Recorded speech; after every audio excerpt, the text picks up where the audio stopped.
السلام علیکم خواتین و حضرات، میں ہوں آپ کا میزبان معاذ علی، اور آج موجودہ پولیٹیکل سیناریو پہ ڈسکشن کرنے کے لیے ہمارے ساتھ موجود ہیں فواد چودھری صاحب۔ فواد صاحب، پاکستان تحریک انصاف اور حکومت کے مابین مذاکرات کے ایک نئے دور کا آغاز ہوا ہے۔ کیا آپ کو لگتا ہے یہ مذاکرات نتیجہ خیز ہوں گے؟ دیکھیے جب شروع ہوئے تھے تو میں تو خیر پرسنلی ہمیشہ کہہ رہا ہوں کہ گرینڈ پولیٹیکل ڈائلاگ کریں تاکہ اسٹیبلشمنٹ بھی ساتھ اس میں بیٹھے اور آپ تو ایک کمپریہنسو بات چیت جو ہے وہ کر سکیں۔ اب اس میں دیکھیں پرابلم یہ ہے کہ اب رانا ثناء اللہ ہیں، اسحاق ڈار ہیں، یہ ایاز صادق صاحب ہیں، انہوں نے ٹل کا زور لگا لیا ہے 10 دنوں میں، وہ عمران خان سے مذاکراتی کمیٹی کی میٹنگ نہیں کرا سکے۔ اب اگر نون لیگ کا اقتدار جو ہے وہ اس میں اختیار کا یہ عالم ہے تو مجھے آپ بتائیے کہ ان سے پھر مذاکرات کیا ہوں گے؟ ظاہر ہے کہ جب تک اسٹیبلشمنٹ نہ کرے، اور ریپوٹیشن نون لیگ اپنی بھی خراب کر رہی ہے، ویسے تو ہے رہ بھی نہیں گئی، اور شہباز شریف صاحب تو ریپوٹیشن وغیرہ کو پرابلم بھی نہیں لگتا ان کا کوئی ہے، تو اس میں میرا یہ خیال ہے کہ یہ جو کر رہے ہیں اس کا کوئی فائدہ نہیں ہوگا انلیس وہ بات کر لیں اپنے اسٹیبلشمنٹ سے کہ جناب ہمیں اجازت ہے، ہم آگے بڑھیں یا نہ بڑھیں۔ یہ تو نہیں ہو سکتا کہ ایک بیان آ جائے تو آپ کا موڈ بدل جائے، ایک بیان آ جائے آپ کا دوسرے تو چلے۔ فواد صاحب، آپ ریسنٹلی میں نے دیکھا you have been a strong advocate of this grand opposition alliance. So my two questions on this. One, what is the significance of this grand opposition alliance? I mean, what can this grand opposition alliance achieve that PTI cannot achieve all alone? And secondly, if it's that important, why has PTI failed to do so? From what I see, Asad Kaisar Saab, there are two groups. Asad Kaisar Saab group, who is leading the dialogue between Mullah Saab and Khan Saab, and on the other side, there is this pro-Ali Amin group, who give this impression that they are not big fans of this alliance with JUI. So, I mean, what do you think the significance and the why has PTF failed to do so? یہ پہلی بات تو یہ ہے کہ 2 سال P T I نے اکیلے کوشش کی ہے، آپ اکیلے کامیاب نہیں ہوئے، اور 9 فروری وہ وقت تھا جب پی ٹی آئی کو خود تحریک چلانی چاہیے تھی، کیونکہ politics is all about timings. اب ٹائمنگ آپ کی 9 فروری کو اس لیے تھی کہ آپ کے ہر حلقے میں ایم این اے اور ایم پی ایس سے جن کا رزلٹ چوری کیا گیا تھا، انہوں نے لوکل جو معاملات ہیں ان کو لے کے آگے بڑھنا تھا، and that would have be a huge political movement اگر پی ٹی آئی چلاتی۔ اب آپ نے وہ دن مس کر دیے، اور آپ نے کہا نہیں ہم پارلیمنٹ میں رول ادا کریں گے، پتہ نہیں کس احمق نے ان کو کہا کہ آپ جو ہے وہ پارلیمنٹ میں رول ادا کریں اور سڑک پہ نہ ہو۔ اب اس کے بعد وہ موقع ختم ہو گیا۔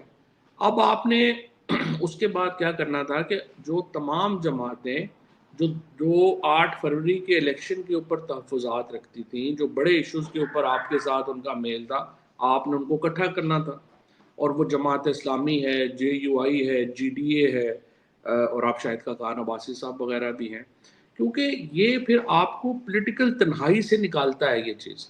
وہ نواب زادہ نصر اللہ صاحب کہتے تھے کہ جب آپ مقابلہ کر رہے ہو نا تو جو مٹی بھی ہوتی ہے اس کی بھی اہمیت ہوتی ہے دشمن کی آنکھوں میں ڈالنے کے لیے۔ اب آپ دیکھیں ایک طرف آپ اسٹیبلشمنٹ سے لڑ رہے ہیں، پھر آپ حکومتی جماعتوں سے لڑ رہے ہیں، اور پھر آپ نے کہا یہ کافی نہیں ہے۔ پچھلے 2 ہفتے انہوں نے جماعت اسلامی کے امیر کے اوپر لگائے ہیں، اور اب پھر میں دیکھ رہا ہوں کہ وہ مولانا فضل الرحمان صاحب کے اوپر شروع ہوئے ہیں۔ بھئی آپ نے عمران خان نے کوئی جماعت اسلامی کا امیر بننا ہے یا جے یو آئی کا امیر بننا ہے یا کیا؟ مطلب یہ بے تکی قسم کی جو ہے، نہ ان کی کوئی لائن ہے نہ کچھ ہے، اور ہو کیوں نہیں رہا؟ بیکاز دا پولیٹیکل لیڈرشپ لولے لنگڑوں کے اوپر ہے۔ جو پی ٹی آئی کی جو لیڈرشپ ہے وہ تو دیکھیں نا، ان کو چن چن کے جو لولے لنگڑے نہلے دہلے یہ جو ہیں وہ ان کو ویکیوم میں جگہ مل گئی ہے، وہ آ گئے ہیں، ان کا کوئی واقف ہی نہیں ہے، اور نہ وہ کسی کے واقف ہیں۔ کارپوریٹ لائرز ہیں، ان کو تو وکیل بھی کوئی نہیں۔ آپ کو پتہ ہے کارپوریٹ لائرز کو تو وکیل جو ہے وہ بھی وکیل نہیں سمجھتے، وہ تو کہتے ہیں یہ تو ایسے ہی بس اندر سودا بازی والے ہوتے ہیں۔ جو پی ٹی آئی کی آج کل چل رہی ہے وہی ہے کہ میں اکیلا ہی کافی ہوں، کہ جی ہم اکیلے ہی کر لیں گے. تو یہ میں نے جتنا جتنا میں انڈرسٹینڈ کرتا ہوں پالیٹکس کو، اٹس آل اباؤٹ فرینڈز اور اینیمیز، کہ آپ کے فرینڈز اس ٹائم پہ آپ کے فرینڈز کون ہیں، اس ٹائم پہ آپ کے اینیمیز کون ہیں.